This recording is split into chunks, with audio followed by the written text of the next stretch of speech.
27. You're kidding, 32. Oh, big man, hit. big hit. Natalie Decker is in the 54 and Spencer Boyd in the 20. Also Jordan Anderson involved. Man, that 20 is torn up.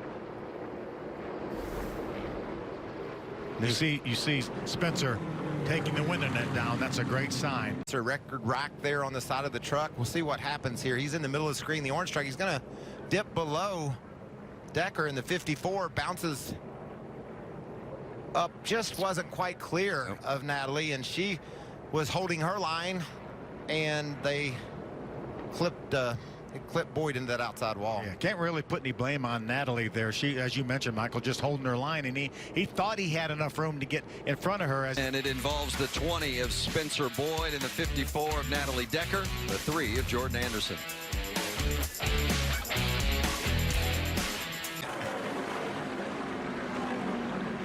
There's Johnny Sauter in that 13 truck, and around goes the 42 of Finley. And no contact there, just got out from under him. Some heavy damage to the rear for too fast for conditions. We talked about aerodynamics. This truck's just simply in a bad spot. He got loose getting to the corner. He really didn't have anyone tucked up underneath the rear. Just a little bit loose here, relatively full of fuel. It hadn't been that long since they were on pit road. You see Johnny's got, you know, a good bit of distance between he and Chad, and just one of those things. That truck's just a little bit too loose. Probably would have built up some air in the right front tire in a couple more laps, and this might not have happened. Well, just for those that think, well, it's traction compound, there's no way they're going to lose control in that sticky substance.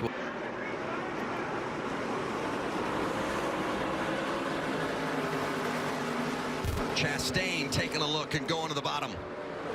Side by side with Harrison Burton, and near contact with Burton's right front, and now Burton goes around and he's going to collect a couple.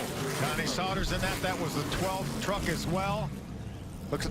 Johnny Sauter kept going, maybe minimal damage maybe to Johnny's truck, but not so fortunate for the 12 of Gus Dean. I thought there was a lot of contact by Johnny Sauter. And Burton on the restart. Chastain in the white 45 will dip way below the line, and side by side go he and Burton, and ultimately that leads to Burton, I think, getting a little too loose right there with Brett Moffitt. Well, he had Brett there, and Brett probably didn't realize that they were 3 wide at that point. You see the contact there from the 12. I think Sauter got through there clean. I think he did too. You see the 34 of Balicki also made contact. That's just an aggressive start by Ross Chastain. We see it all the time in the Truck Series, 3 and 4 wide on these starts, and Harrison just ran out of room, was on the inside of Moffitt. Truck got loose, and Johnny Sauter, I'm not sure he made any contact or lost some track position, but that's maybe about it. I think initially maybe right there he ran into the back. You could see the hood buckle up a little bit. Yeah, he ran into the back of Gus Dean, and like us this truck. Let's ride on board. He said, don't give me 3 wide spotter. Well, Ross Chastain says, I'm here. And he grabs that line, and it just put Harrison just too close to Moffitt, and it just simply spun him around. Is that just their nest behind them? Tyler Ankrum makes it 3 wide in that 17 truck to grab a couple spots. Stewart Friesen inside the top 10. Oh, and there's Enfinger and Jones hard into the wall. Running 1 and 2. Then she talked about running hard to try to get these stage points, but that sure looked unnecessary there. Yeah, Enfinger, he got. You see right there, Phil, he just got loose down on the bottom, but that actually, I think Enfinger got loose even before that, entering the corner, and they bumped, and then it just, right here. He's down out of that traction compound. Brandon Jones is in the traction compound. As you mentioned, Michael, he just got loose, and he needed more room, and unfortunately, the 51 truck was there. Had Brandon Jones not been there, he would have been fine. He could have used that whole racetrack and made it fine. This was the beginning of the end right here. That gun, he gunned it through the middle, slid up, loose. They just got hooked together. Nice job. Was that Ben Rhodes there slipping through? That was a near miss for that young man. Cody Robaugh also with that 9 truck doing a nice job avoiding them. How about the view from the windshield of the 18 Harrison Burton? Wow. That's pretty serious.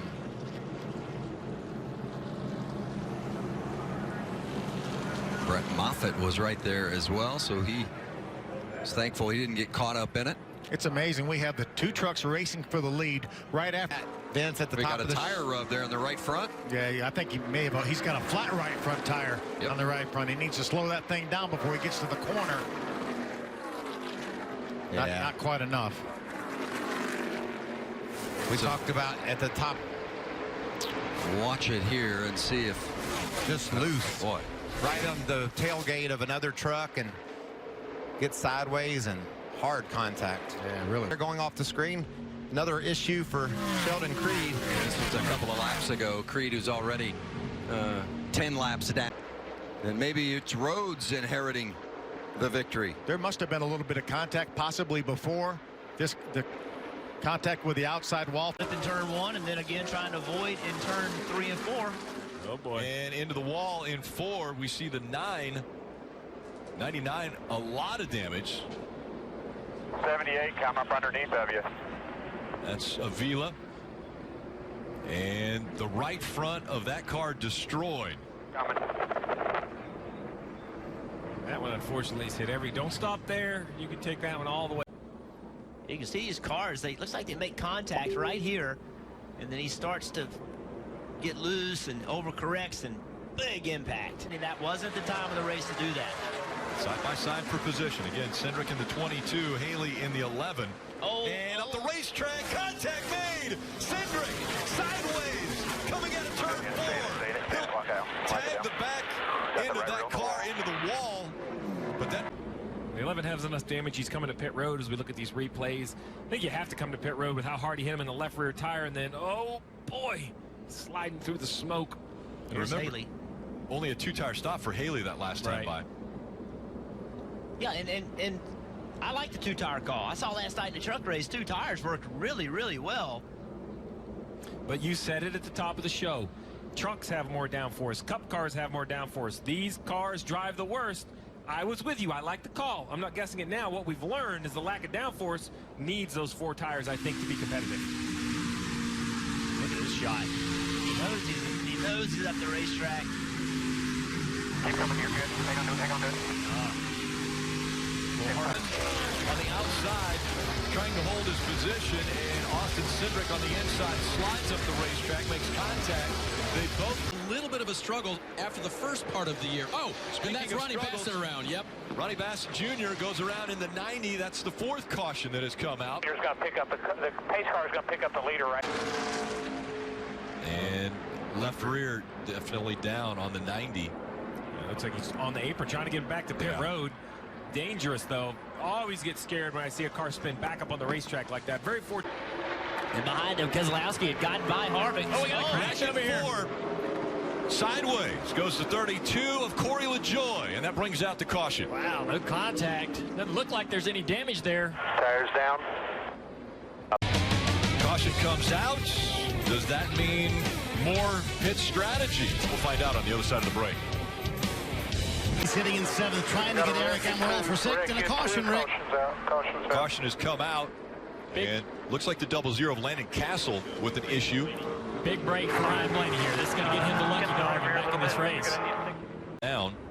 Oh, and you see 2 cars sideways. Yeah, they were sideways early in the corner. 51 of Bailey Curry also was sideways with Landon Castle. Excuse me, Rick Castle had just pitted to top off for fuel. That's why. In 5th. Did a few updates. Rick wanted to give you a quick update on Eric Jones. Ever since that last pit stop, out. in trouble. The 43 of Bubba around. He's blown a right rear tire on that car. 6 laps to go, and the caution comes out. A restart coming up. Luckily, no flat tire on the left rear for this coming back. Oh, wait a minute. We got an issue on the Slide by racetrack. 48. Jimmy Johnson sideways will stay here. He's got some damage to that right rear. He's made contact with something. He was 7th. Right rear tire is down. Ooh, man, rolled right side of the car. All right side, heavy damage. You mentioned it, Junior. Definitely contact the quarter panel. fellas. Here's a replay. Down into turn 1 here. Really loose the bag, just gets really loose, and they're going so fast in full throttle. There's no way of saving that. Yeah, the center of the corner speed is so fast with this package. As you said, they use so much throttle, and when you lose grip, you lose a ton of it, and you lose it fast, and Jimmy just never could catch up.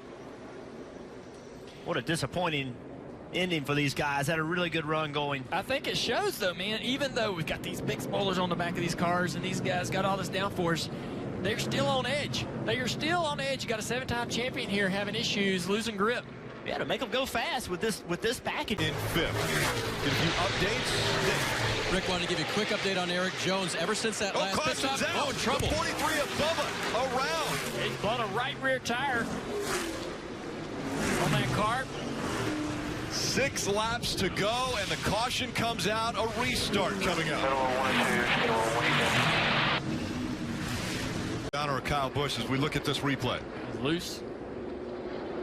He's around early in the corner. Did a good job not having the wheels too far to the right, but having them far enough to the right not to hit this inside wall too hard. He must have felt that tire going down or something going into, yeah, watch here. Yeah, he feels it right there. The tire comes apart on the straightaway. Lucky for him, he's able to slow it down and keep it out of fence.